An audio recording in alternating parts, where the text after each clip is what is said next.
The 42-13 Notre Dame victory over Florida State is not surprising. Maybe the way that Notre Dame went about doing it with 365 yards rushing. Not much doubt from the outset Notre Dame takes a 17-0 lead, and it was good to see a goal line stand to hold Florida State under that 20-point mark. Yeah, there have been a couple times this year where they get a team down there and they are giving it up on fourth down, and that really sealed the game because then Notre Dame responded in the most amazing way. A 97-yard drive that's 12 plays, 12 runs. Dexter Williams and Jafar Armstrong get stronger as the drive is going on. And at a certain point, about 8 runs in, you thought to yourself, they are going to run this thing until they either score or get stopped. And that's, I think, what Notre Dame fans really wanted to see in a situation like that to put the game on ice. Dexter Williams, 20 carries, 202 yards, and you didn't expect it against a defense like this. For whatever warts Florida State has shown this year, and there are a lot of them, one of them has not been the rush defense. They're only giving up 2.8 yards per carry. And, I guess on one hand you could say, okay, Florida State at a certain point packed it in, but I don't really think that was it. Notre Dame found the numbers in the box to their liking.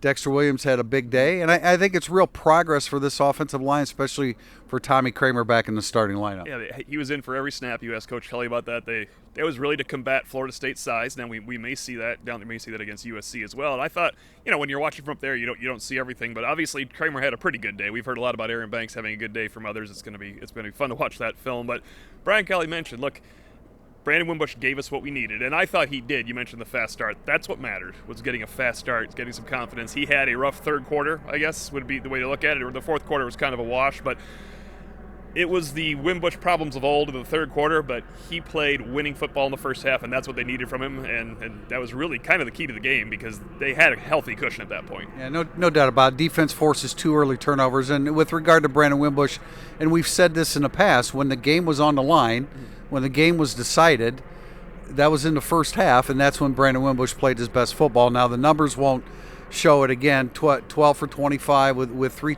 although the 3 touchdowns in the first half after having only 1 through the first 3 games. Alize Mack, just 2 tremendous catches. But, this is a Florida State defense that now has given up 26 touchdown passes. We mentioned it in the pregame, how vulnerable they were in that area, and Brandon Wimbush and the receiving corps took advantage of it. He's got players around him now that he didn't have then, because it's not only Dexter Williams, it is Dexter backed by Jafar Armstrong, who's a veteran at this point, as Brian Kelly likes to say, when you're on your way in through a full season. Chase Claypool didn't make plays tonight, but he has shown he's fully capable of it. Miles Boykin and Mack made plays for him. Chris Fink has emerged. They need to go back to Ian Book to win this thing out all the way through if you're dreaming beyond. And Brian Kelly was kind of coy about if Book would be back. Finally, someone pinned him down that he didn't know, and he just said, hey, when the doctor clears him, he's back and starting. But he was trying to start a fake quarterback controversy. But I think we all know, and I think Brandon Wimbush's struggles in the third quarter kind of illustrated, to be at their best, they do need to get Ian Book back. No doubt about it. But Brian Kelly kind of joking around on senior night, obviously very happy for the seniors going out with a victory, but he was trying to create a quarterback controversy, and as you said, he finally fessed up that if Ian Book is ready to go, and he is progressing in that direction. That was his point, that if everything continues to progress as it has, Ian Book will be back in the starting lineup against Syracuse, and quite frankly, they need him. I mean, you look, there were 4 receivers that caught passes.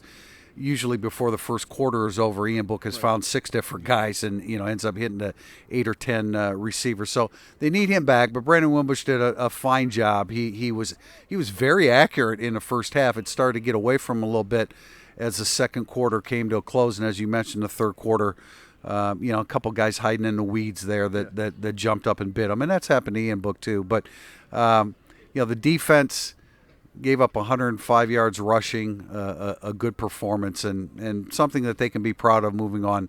With 10 wins now, obviously more to do. They used a lot of nickel tonight. Brian Kelly mentioned get used to it. They're going to have to use a lot of nickel next week, and I think that's the takeaway. They get some film on the nickel. He said there's some things they really need to clean up. Obviously, that's the case.